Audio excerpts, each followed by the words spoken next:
ஹல்லேலூயா. கர்த்தருடைய பரிசுத்த நாமத்திற்கு மகிமை உண்டாவதாக. இந்த நாளில் மேசப்பா நம்ம ஒவ்வொருக்கும் தருகிறதான நல்ல வார்த்தை 1 தீமோத்தேயு 4வது அதிகாரம் 8வது வசனம். சரீர முயற்சி அற்ப பிரயோஜனம் உள்ளது, தேவ பக்தியானது இந்த ஜீவனுக்கும் இதற்கு பின்வரும் ஜீவனுக்கும் வாக்குத்தத்தம் உள்ளதாகையால் எல்லாவற்றிலும் பிரயோஜனம் உள்ளது. ஆமீன். சரீர முயற்சி அற்ப பிரயோஜனம் உள்ளது தான். சரீரத்திற்கான ஒரு முயற்சி பண்ணோம்னா ஒரு சின்ன ரிசல்ட் நமக்கு கிடைக்கும்.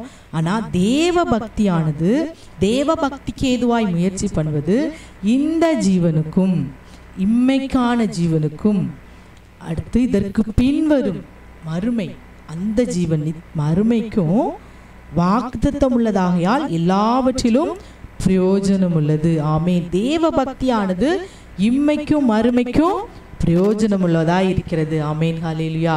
கர்த்தராகிய இயேசு கிறிஸ்து நம்ம ஒவ்வொருவரையும் இந்த உலகத்தில் கடன்காரங்களா, தரித்திரர்களா, கஷ்டப்படுறவங்களா அப்படியே வைக்கும்படி அவர் நம்மை அழைக்கவில்லை.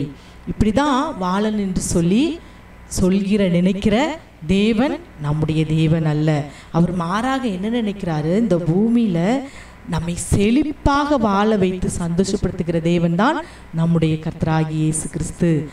நீங்க மட்டும் தேவ பக்தியா இருந்து தேவ பக்திக்குரிய காரியங்களை செய்வீங்கன்னா உங்களுக்கு அறியாததும் உங்களுக்கு எட்டாததும் நீங்க நினைச்சு கூட பார்க்க முடியாத, இப்படியெல்லாம் என் வாழ்க்கையில நடக்குமா என்று சொல்லி நீங்க கனவுல கூட நினைச்சு பார்க்க முடியாததுமான காரியத்தை கர்த்தர் உங்களுக்கு உங்கள் தேவ பக்திக்குரிய பரிசாய் அவருடைய நன்மை உங்களுக்கு தருவார். ஆமீன். ஹல்லேலூயா. இந்த உலகத்துல நீங்க எவ்வளவு வருஷம் வாழணும், எவ்வளவு வருஷம் உங்களுக்குரிய நாள் என்பது அவருக்கு தெரியும். அந்த வாழ்நாள் முழுவதும் உங்களுக்கு என்னென்ன தேவையோ அந்த தேவைகளை அவருடைய ஏசப்பாவுடைய நன்மைகளையும் அவருடைய ஆசீர்வாதத்தையும் அவருடைய செழிப்பையும் நீங்க தேவ பக்தியா இருக்கிறீங்க பாருங்க, அவங்களுக்கு அதை அவர் பரிசாக கொடுப்பார். அவருடைய நன்மையும் அவருடைய ஆசீர்வாதமும் கர்த்தருடைய செழிப்பு தான் உங்கள் தேவ பக்திக்கு அவர் கொடுக்கிற பரிசு. ஆமீன். ஹல்லேலூயா. அவர் நம்மை ஒரு நாளும் இப்படிதான் இருக்கணும், நீ இப்படியே தான் கஷ்டப்பட்டு இருக்கணும்னு சொல்லி வைக்கிற தேவன் அல்ல.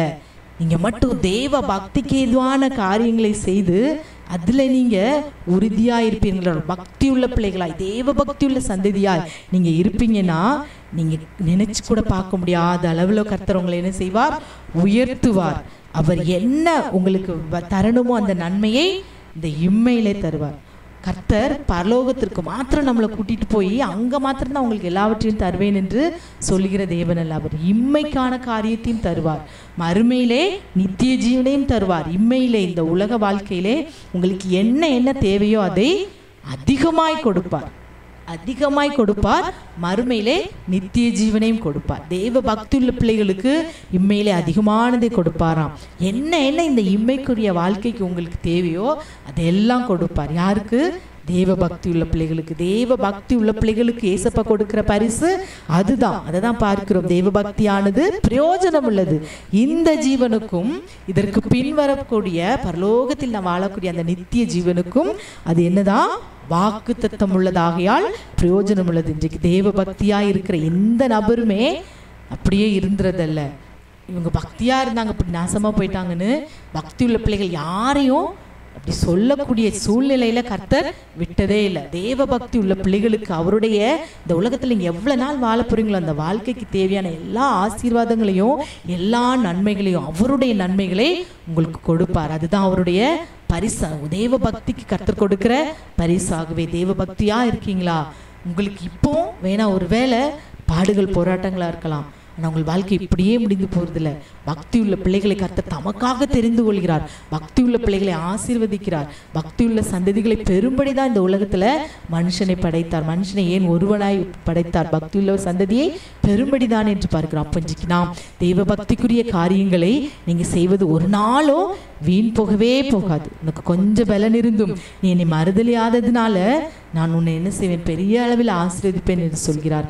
ஆகவே இந்த வேலையிலும் கர்த்தாவே, ஒருவேளை பக்தியோட வாழ்ந்து இந்த இலக்கரித்து போயிருக்கீங்களா? ஒரு நாள் கர்த்தர் உங்களை கைவிடுகிற தேவன் அல்ல. உங்களுக்கு கர்த்தர் பக்தி உள்ள பிள்ளைகளுக்கு ஒரு பரிசை வைத்திருக்கிறார். அதுதான் அவருடைய நன்மை, அதுதான் அவருடைய ஆசீர்வாதம், அதுதான் அவருடைய செழிப்பான ஒரு வாழ்க்கையிலே உங்களை சேர்ப்பதாக. இப்பொழுது கண்களை மூடி நாம் ஜெபிக்கலாமா? ஹல்லேலூயா. உம்மை நாங்கள் நன்றியோடு ஸ்தோத்திரிக்கிறோம் அப்பா. தேவ பக்தியானது இந்த ஜீவனுக்கும் இதற்கு பின்வரும் ஜீவனுக்கும் வாக்குத்தத்தம் உள்ளதாகையால் எல்லாவற்றிற்கும் பிரயோஜனம் உள்ளதுன்னு சொல்லுங்க. தேவ பக்தி ஒரு நாள் வீணாகாது. தேவ பக்தி ஒரு பிரயோஜனம் உள்ளதப்பா. இயேசுவே உம்மை ஸ்தோத்திரிக்கிறோம். இந்த நாளிலும் ஜெபிக்கிற ஒவ்வொரு பிள்ளைகளும் ஒருவேளை பக்தியில் குறைப்பட்டு இருந்தா இந்த வேளையில் ஒரு பக்தி உள்ள சந்ததியா, ஒரு பக்தி உள்ள பிள்ளைகளாய் மாற்றுங்க. ஒருவேளை பக்தியோடு இருந்தும் எந்த ஆசீர்வாதத்தை பெற முடியாதபடி இன்றைக்கு இருந்தாலும் அப்பா, பக்தி உள்ள பிள்ளைகளை நீர் ஆசீர்வதிப்பீர் என்ற இம்மைக்கும் மறுமைக்குமான எல்லா காரியத்தை நீர் கொடுப்பீர் என்ற ஒரு ஆணித்தரமான விசுவாசமும் நம்பிக்கையும் இந்த நாளில் உண்டாகட்டும் தகப்பனே. அப்பா உம்மை ஸ்தோத்திரிக்கிறோம். ஜெபிக்கிற ஒவ்வொரு பிள்ளைகளுக்கும் இம்மைக்கும் மறுமைக்கும் தேவையான சகல ஆசீர்வாதத்தையும் நீர் அதிகமாய் கொடுத்து ஆசீர்வதிங்க. தேவைக்கும் அதிகமாய் கொடுத்து நீர் ஆசீர்வதித்து நடத்துங்க தகப்பனே.